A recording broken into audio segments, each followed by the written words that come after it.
Rockstar দেখলে মনে হবে শাকিব খানের জন্মই হয়েছে রকস্টারের চরিত্র করার জন্য। ঠিক এমনটাই জানিয়েছেন আহমেদ হাসান সানি। তিনি মূলত গীতিকার এবং একজন সঙ্গীত শিল্পী। ভিউয়ার্স, এবার শাকিব খানের রকস্টার সিনেমা নিয়ে মুখ খুলেছেন রকস্টারে গান করা আহমেদ হাসান সানি। কি বলেছেন তিনি? যথারীতি আপনারা এখানে তার বলা কথাগুলো দেখতে পাচ্ছেন, তারপরও আমি আপনাদেরকে বলে শোনাচ্ছি। তিনি বলেছেন, শাকিব খানের সিনেমায় গান লেখা ও গাইতে পারা আমার কাছে স্বপ্নের চেয়েও বেশি কিছু। অধিকাংশ সময় রাফ অ্যান্ড টাফ চরিত্রে দেখা এই মানুষটিকে কাছ থেকে দেখলাম।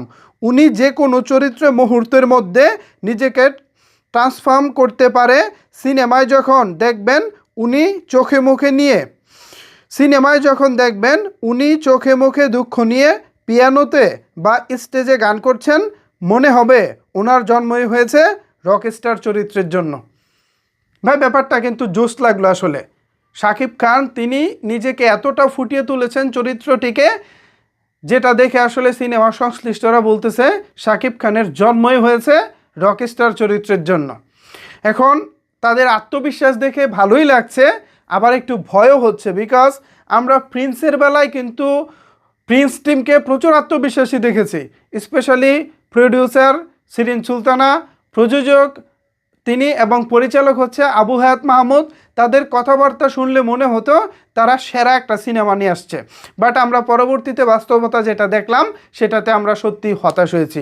সো সেই জায়গা থেকে এবার রকস্টারের সংশ্লিষ্টরাও একের পর এক শাকিব খানের প্রশংসা করতেছেন, সিনেমার গল্পের প্রশংসা করতেছেন। সব কিছু মিলিয়ে তারা আমাদেরকে এটা বোঝাতে চাচ্ছেন রকস্টার আসলেই দারুণ কিছু হয়েছে। তা আমরাও ভাই তাদেরকে বিশ্বাস করতে চাই, বিশ্বাস রাখতে চাই। দিন শেষে বিশ্বাসটা না থাকলে না কোনো কিছু আসলে মনের মতো হয় না। সো সেই জায়গা থেকে আমি সাকিবিয়ান তথা শাকিব খানের ভক্তদের অনুরোধ করব, আপাতত আপনারা রকস্টার টিমকে বিশ্বাস করুন, রকস্টার টিমের উপরে আপনারা আস্থা রাখুন। অন্যথায় আমরা ভাই বিশ্বাস হারিয়ে ফেললে ভালো কিছুকেও তখন ভালো লাগবে না। সো সেই জায়গা থেকে বলবো রকস্টারকে অবশ্যই আপনারা ভালোবাসা দিয়ে ভরিয়ে দিবেন। আগামী কুরবানির ঈদে আপনার নিকটস্থ সিনেমা হলে আসছে মেগাস্টার শাকিব খানের সময়ের আলোচিত সিনেমা রকস্টার, যে সিনেমায় আমরা প্রথমবারের মতো শাকিব খানকে একজন রকস্টার চরিত্র দেখতে পাবো।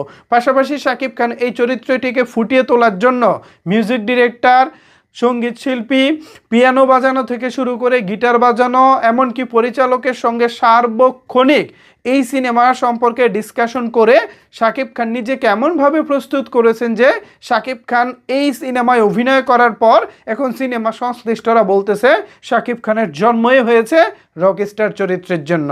তো তাদের এই বলা কথা আসলেই খুব ভালো লাগে। এখন বাস্তবতার সাথে এটার মিল পাইলেই হয়। তো ভিউয়ার্স, এই বিষয়ে আপনাদের মতামত কি ভাবছেন আপনারা জানাতে পারেন আপনার মতামত নিচের কমেন্টস বক্সে। ধন্যবাদ সবাইকে এতক্ষণ আমার সাথে থাকার জন্য।